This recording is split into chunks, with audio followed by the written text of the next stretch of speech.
तो चलिए आज हम जानना चाहेंगे, जैसे पिछली क्लास में हम सवाल 30 तक के कर चुके थे, तो आज हम 31 से करेंगे।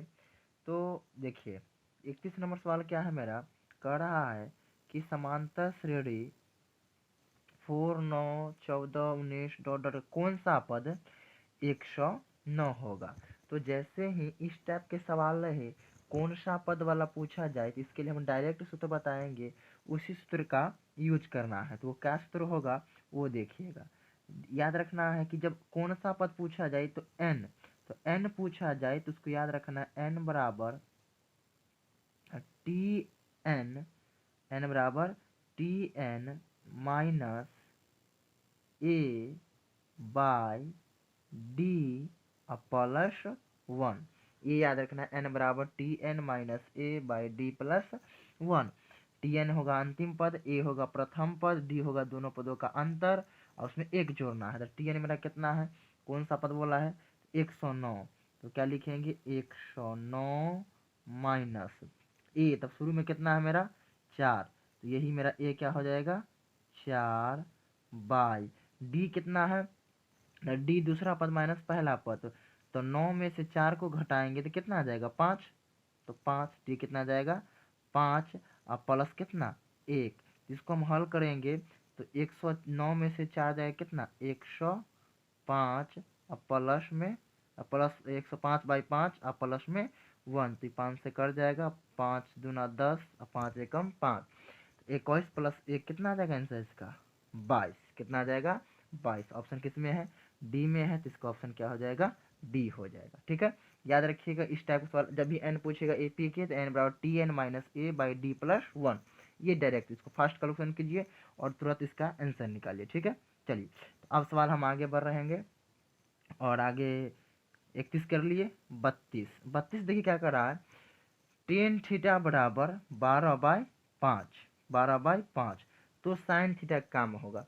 तो याद रखिएगा कि टेन थीटा जो मेरा होता है वो क्या होता है, टेन थीटा होता है मेरा लंब, क्या होता है लंब बाय आधार, लंब बाय क्या होता है आधार, तो लंब बाय आधार, तो लंब कितना, यहाँ कितना दिया है टेन थीटा किसके बराबर दिया है 12/5, तो मेरा लंब कितना आ जाएगा 12 और आधार कितना आ जाएगा 5, तो कर्ण कितना आएगा, तो याद रखिएगा जब भी लंब आधार और कर्ण का एक रिलेशन याद रखिएगा ऑब्जेक्टिव बनाने के लिए, कि लंब यदि 12 है, आधार यदि 5 है, या इसका अपोजिट है 5 और 12, 5 12 लंब और आधार रहे, लंब और आधार, तो कर्ण ऑटोमेटिक याद रखिए कि लंब कर्ण कितना आ जाएगा 13, कर्ण कितना आ जाएगा 13। नहीं तो आप निकाल सकते हैं कि कर्ण बराबर क्या होता है रूट अंडर लंब का स्क्वायर प्लस आधार का स्क्वायर, तो 12 का स्क्वायर प्लस 5 का स्क्वायर, इसको हल कीजिएगा तो आ जाएगा अपना।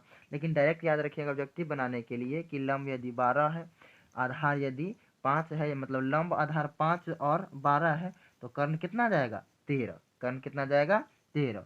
अब देखिए तो यहाँ तक की दिक्कत नहीं है किस आदमी को, तो यहाँ समझ गए कि लंब टेन से बड़ा लंब बटे आधार होता है, लंब मेरा 12 है, आधार मेरा 5 है, तो कर्ण कितना आ जाएगा 13, कर्ण कितना आ जाएगा 13।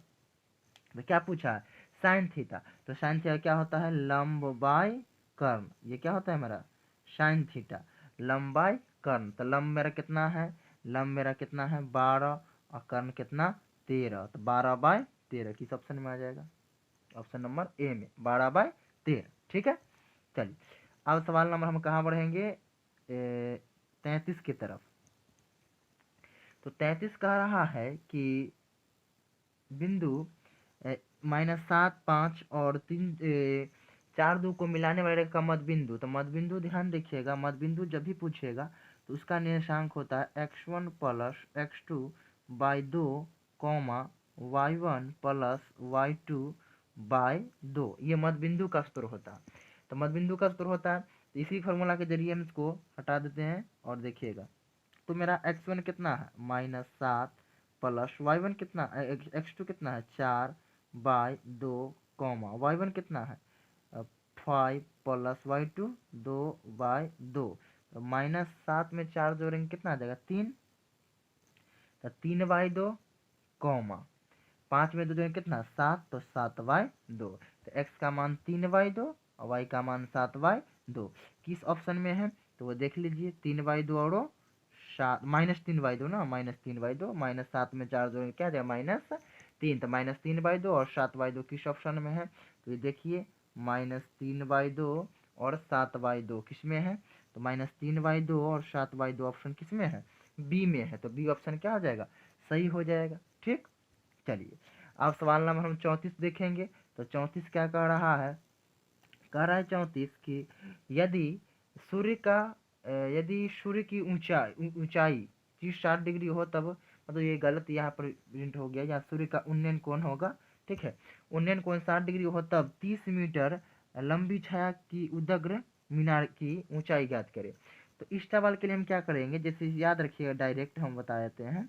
जैसे ये चित्र है मेरा, ये 90 डिग्री है, ये कोई ये उन्नयन कोण कितना डिग्री है, 60 डिग्री है। उन्नयन कोण कितना डिग्री है, 60 डिग्री है।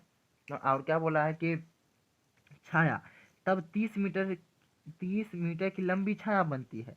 तो मेरा ये 30 मीटर है, आधार कितना है 30 मीटर। तो हम पूछा है कि ऊंचाई मतलब लंब पूछा है, तो याद रखिएगा कि जब 60 बनेगा, 60 के कंडीशन में जो लंब होगा ना, ये 60 के कंडीशन में, 60 के कंडीशन में जो मेरा लंब होगा, ठीक है, लंब बड़ा होगा। तो लंब बड़ा होगा मतलब आधार का √3 गुना होगा। कितना गुना होगा, √3। डायरेक्ट बता रहे हैं, ठीक है, नहीं तो इसमें आप टेन थीटा लगा के आप हल कर सकते हैं। ठीक, लेकिन हम टेन थीटा लंब बटे आधार करके, लेकिन मुझसे नहीं बनाएंगे, इस तरीके से हम बनाएंगे। जब 60 रहे तो याद रखिएगा जो लंब होगा वो आधार का कितना गुना होगा, √3 गुना। इस तरीके से याद रखिएगा। तो लंब जो होगा आधार का √3 गुना होगा। तो हमें लंब ही पूछा है और आधार कितना दिया है, आधार कितना दिया है 30। तो 30 और इंटू √3 गुना, तो 30 गुना √3 कितना आ जाएगा, 30√3। 30√3 है किसी ऑप्शन में, 30√3 ऑप्शन किस में है, सी में है। तो इसका ऑप्शन क्या हो जाएगा, सी, 30√3। याद रखिएगा 60 वाला में क्या होगा, लंब आधार का √3 गुना। और 30 वाला में क्या होगा, 30 वाला का भी देख लीजिए। जब 30 आएगा, 30, तो जब 30 रहे तो 30 के कंडीशन में क्या होगा, उल्टा हो जाएगा, आधार हो जाएगा लंब का √3 गुना। आधार क्या हो जाएगा, लंब का √3 गुना। ठीक है, इसको हल कर लीजिए, आंसर आ जाएगा। आगे चलते हैं। अब सवाल नंबर हम 35 पर चल रहे हैं। तो 35 क्या कह रहा है, देखिएगा 35 कह रहा है कि दो खंभों जिनकी ऊंचाई 6 मीटर और 11 मीटर है समतल भूमि पर खड़ा है। यदि खंभे के पादों के बीच की दूरी 12 मीटर है तो इनके ऊपरी सिरों के बीच की दूरी क्या होगा। इसको चित्र हम बनाना चाहेंगे। देखिए क्या कह रहा है कि दो खंभे 6 मीटर और 11 मीटर समतल भूमि पर खड़ा है। एक 6 मीटर का है और कितना है, एक 11 मीटर का। ठीक है, ये 6 हो गया और ये कितना हो गया, 11। और क्या बोल रहा है, ये दोनों खंभों की पादों के बीच की दूरी 12 है। तो ये बड़ा मेरा कितना है, 12 है।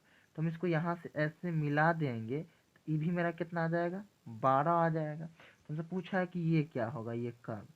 ठीक है, मतलब ये दोनों को सिरों को मिलाएंगे तो यहाँ एक पॉइंट है, यहाँ यही मेरा आएगा। तो यही पूछा है कि ये वाला क्या होगा। तो ये क्या होगा, तो हम ये देख लिए कि ये 12 है, तो ये वाला 12, तो ऊपर वाला भी कितना 12। अच्छा, यहाँ से यहाँ 11 है, यहाँ से यहाँ तक कितना है मेरा, 11 है। यहाँ से टोटल लंबाई कितना है मेरा, 11 है। और ये लंबाई यहाँ से यहाँ कितना है मेरा, यहाँ से यहाँ तक तो 6 है। तो ये भी मेरा कितना आ जाएगा, 6। अब टोटल 11 है, ये 6 है, तो ये कितना आ जाएगा मेरा, 5 आ जाएगा। नहीं, 11 - 6 कितना, 5। तो ये टुकड़ा मेरा 5 है, ये 5 है, और ये आधार मेरा कितना है, 12 है, और लंब कितना है, 5। तो अभी बताए हैं कि 5 12 रहेगा तो कर्ण कितना आ जाएगा, 13। तो 13 मीटर हो जाएगा। तो ऑप्शन नंबर सी हो जाएगा, 13 मीटर। ठीक है, चलिए अब सवाल 35 कर चुके हैं, अब 36 की तरफ बढ़ रहे हैं। तो दो वृत्तों के क्षेत्रफल का अनुपात, ठीक है, 9:1 है, तो उनकी त्रिज्याओं का अनुपात। तो एक बात डायरेक्ट याद रखिएगा कि जब भी क्षेत्रफल से त्रिज्या पूछे, क्षेत्रफल से क्या पूछे, त्रिज्या, जब त्रिज्या पूछे तो हम क्या करेंगे, त्रिज्या का अनुपात तो उसका रूट कर देंगे। क्षेत्रफल का क्या कर देंगे हम, रूट। तो क्षेत्रफल 1 / क्षेत्रफल 2। क्षेत्रफल से त्रिज्या पूछे तो हम क्या करेंगे, उसका रूट करेंगे। त्रिज्या क्षेत्रफल पूछे तो क्या करेंगे, इसका स्क्वायर करेंगे। तो यहाँ क्या पूछ रहा है, अभी हमसे पूछ रहा है क्षेत्रफल से त्रिज्या।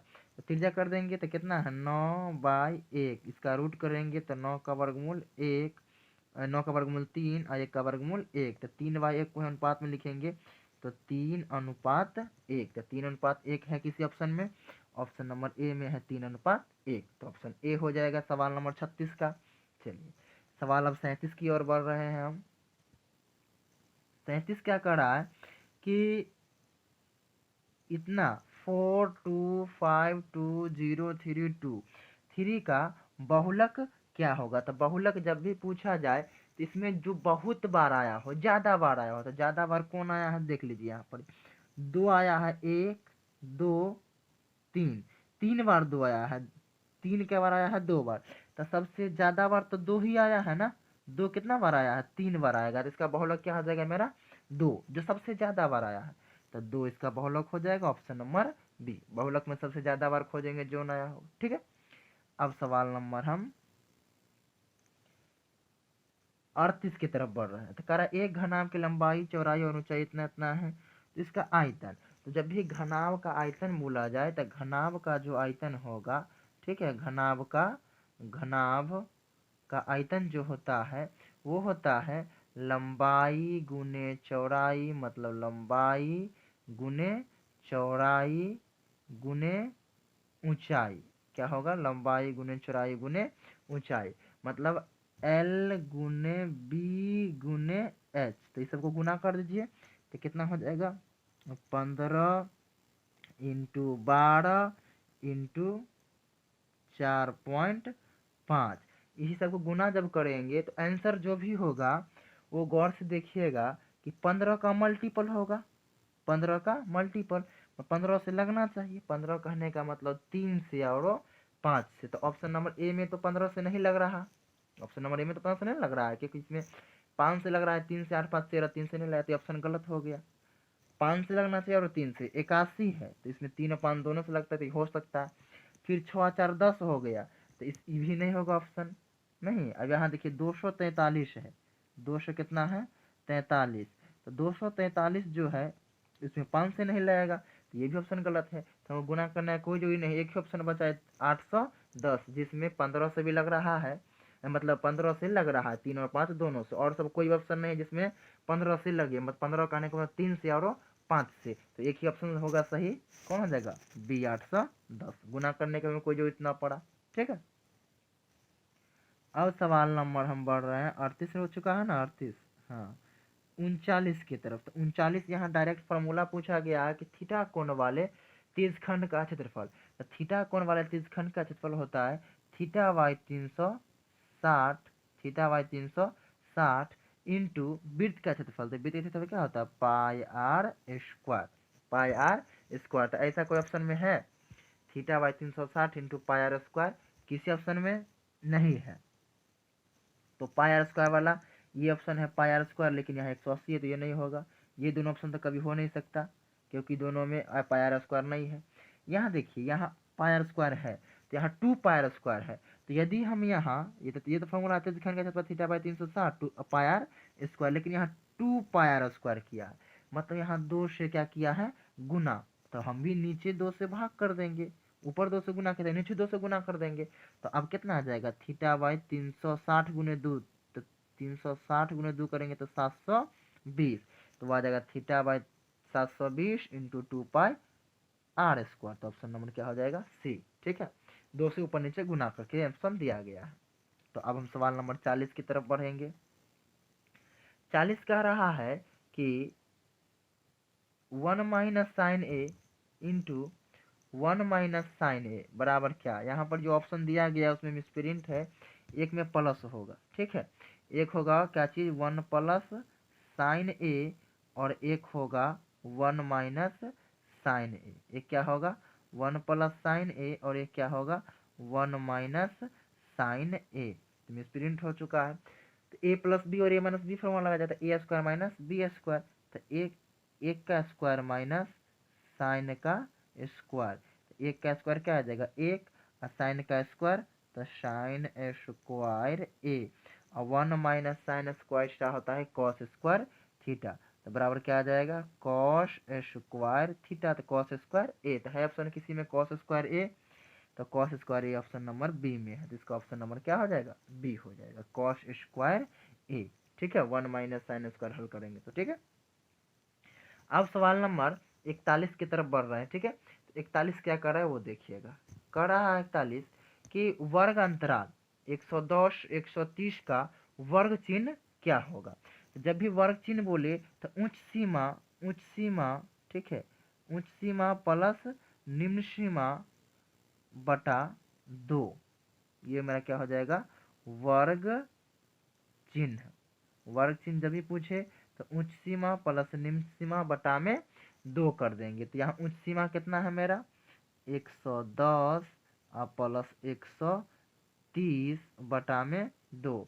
बटा में 2 कहने का तो दोनों के बीच में तो जो जोड़ देंगे तो दोनों के बीच में कौन 120 ही आएगा ना, लेकिन हम जोड़ लीजिए तो कोई दिक्कत नहीं है। तो क्या आ जाएगा 0 3 1 4 1 1 2, 240/2 काटेंगे तो 2 1 कम 2 2 दूना 4 0, तो 120 कितना आ जाएगा 120 है किसी ऑप्शन में 120 है, तो 120 ऑप्शन नंबर डी में है, तो 120 दोनों को, या उच्च सीमा प्लस निम्न सीमा नहीं कीजिएगा तो दोनों के बीच में देखिएगा तो 110 और 130 के बीच में कौन है 120 है, तो यही मेरा दोनों का क्या हो जाएगा, मतलब वर्ग चिन्ह। ठीक है 120। आगे आगे सवाल कर रहे हैं 41 के बाद 42 में। तो 42 क्या है कि टेन थीटा बाय कॉट, नहीं, तो इसमें देखिएगा जब भी इस टाइप का रहे और दोनों का पूरक कोण रहे, क्या रहे, पूरक कोण रहे, तो टेन और कॉट पूरक होता है। तो पूरक होगा तो पहले देख लीजिएगा, तो 57 और 33 को जोड़ कहीं 90 तो नहीं आ रहा, 7 3 10 5 3 8 1 9, 90 आ गया। तो 90 आ गया कहने का मतलब 57 का पूरक कोण 33 है, 33 का पूरक कोण 57 है। तो जब इस टाइप का रहे तो याद रखिएगा कि दोनों बराबर होगा 10 में, तो 10 57 डिग्री बराबर होगा कॉट कितना 33 डिग्री, जब पूरक कोण आ जाए तो 10 57 बराबर क्या होगा कॉट 33 डिग्री, मतलब दोनों बराबर होगा। जब दोनों बराबर होगा तो दोनों कट जाएगा, दोनों कट जाएगा, तो 10 और दोनों कट कितना आ जाएगा 1। ठीक है, एक किस ऑप्शन में है, एक ऑप्शन नंबर ए में है, तो इसका ए हो जाएगा। ठीक है, अब 42 के बाद हम बैठ रहे हैं 43 पे। तो 43 कह रहा है कि एक पासा फेंकने पर एक सम संख्या आने की प्रायिकता है। पासा फेंकेंगे तो सम संख्या, तो पासा पर क्या कर रहा था 1 2 3 4 5 6, तो सम संख्या, तो कुल घटना कितना है 6 है, तो प्रायिकता जो होता है प्रायिकता वो कुल घटना नीचे में लिखाएगा, तो कुल घटना कितना है 6 है। अब संभावना क्या है सम संख्या आने का, तो सम संख्या 2 एक सम संख्या, 4 एक सम संख्या, 6 एक सम संख्या, तो क्या को संख्या हुआ 1 2 3, 3 संख्या हुआ, तो ऊपर में कितना आ जाएगा 3, काटेंगे 3 एकम 3 3 दूना 6, तो कटे कितना 1/2, 1/2 है किसी ऑप्शन में, तो है ऑप्शन नंबर बी में 1/2, तो इसका ऑप्शन 1/2 हो जाएगा। ठीक, अब 44 नंबर सवाल देखिएगा, 44 नंबर क्या कह रहा है। तो 44 कह रहा है कि दिए गए आकृति में ए ओ बी बराबर 115, ए ओ बी, तो ए ओ बी ये वाला कितना है 115, तो क्या पूछा है ए पी बी, तो ए पी बी ये पूछा है नहीं पूछा। तो याद रखना है कि ये कोण और ये कोण दोनों का फल 180 है, क्योंकि यहाँ 90 होता है यहाँ भी 90 होता है। अच्छा त्रिभुज के चारों कोणों का फल कितना ना 360, जब दो गो 90 है तो 180 घट जाएगा 90 90, तो क्या बचेगा दो का फल 180, इसीलिए जब दोनों का फल क्या कर देंगे 180, तो 180 करेंगे तो हम 115 है, तो कितना है 180 माइनस 15 ना, तो 180 में से क्या घटा लेंगे 115, तो कितना आ जाएगा 0 में से 5 गया 5, 7 में से 1 गया 6, 1 में से गया 0, 65 डिग्री, कितना 65, तो ये वाला कोण का मान कितना आ जाएगा 65 डिग्री है किसी ऑप्शन में 65 डिग्री, तो ऑप्शन हम निकाल रहे हैं। ऑप्शन देखिएगा क्या है कि नहीं है 65 है, ऑप्शन नंबर बी है, तो इसका क्या हो जाएगा बी हो जाएगा। ठीक है, अब सवाल 45 देखिए, क्या देखिए सवाल 45। तो 45 क्या कह रहा है, 45 मेरा कह रहा है कि 5 सेक स्क्वायर ए माइनस 5 टेन स्क्वायर ए बराबर क्या, तो इस दोनों में से 5 कॉमन ले लेंगे तो क्या आ जाएगा सेक स्क्वायर ए माइनस माइनस 10 ए, यही आ जाएगा नहीं। अब एक फॉर्मूला याद रखिएगा कि sec square theta minus 10 square theta कितना होता है, 1 होता है। ये 5 बाहर आ जाएगा, ये दोनों sec square theta minus 10 square theta है, थीटा की जगह 1 है, ये 1 हो जाएगा। सेक स्क्वायर माइनस 10 स्क्वायर बराबर कितना, 1 का 5 गुने 1 बराबर कितना 5, किसी ऑप्शन में है 5, ए में है, इसका ए हो जाएगा। ठीक है, 45 हो चुका है। अब हम 46 पर बढ़ रहे हैं। तो 46 क्या कर रहा है कि निश्चित घटना की प्रायिकता होती है। तो याद रखिएगा निश्चित घटना की प्रायिकता 1 हो, निश्चित घटना का प्रायिकता कितना होगा 1। और जब अनिश्चित पूछेगा, अनिश्चित नहीं, अनिश्चित घटना की प्रायिकता हो जाएगा 0। निश्चित घटना का 1, अनिश्चित का 0, ये पूछता है एग्जाम में, बहुत इंपॉर्टेंट है ये। निश्चित का 1, अनिश्चित का 0। अब और एक और बात प्रायिकता से याद रखिए कि जो प्रायिकता का मान होगा ना, वो प्रायिकता का जो मान होता है मैक्सिमम होता है 1 या 1 के बराबर, और नहीं तो न्यूनतम जो होता है 0, क्या होता है 0, नहीं तो 0 के बराबर। तो प्रायिकता का जो मान होगा 0 और 1 के बीच में, न्यूनतम 0, अधिकतम 1, या परसेंट में बोलेंगे तो 0% से लेके 100% तक। ठीक है, जो प्रायिकता का मान होगा 0% से लेके 100% तक, इसी के बीच में होगा प्रायिकता का मान। ठीक है, आगे बढ़ रहे हैं हम सवाल को। अब पूछ रहा है कि cos 30 बराबर क्या होगा। तो इसका मान है, याद रखिएगा कि cos 30 का जो मान होगा वो क्या होगा, cos 30 का जो मान होता है वो sin 60 के बराबर होता है। cos 30 बराबर क्या होगा, sin 60, और sin 60 का मान क्या होता है, √3/2। ठीक है, cos 30 का जो मान होता है √3/2, वो sin 60 के बराबर होता है। तो अब किस ऑप्शन में दिया हुआ, तो बी में दिया है sin 60, तो sin 60 हो जाएगा। ठीक है, चलिए अब आगे हम बढ़ रहे हैं। आगे क्या है मेरा, आगे कह रहा है कि 47 तक हम देख चुके हैं, 48 पर आ जाइए। तो चलिए 48 और 49 का सवाल, जो आगे का सवाल जो है वो हम अगली वीडियो में देखेंगे। ठीक है।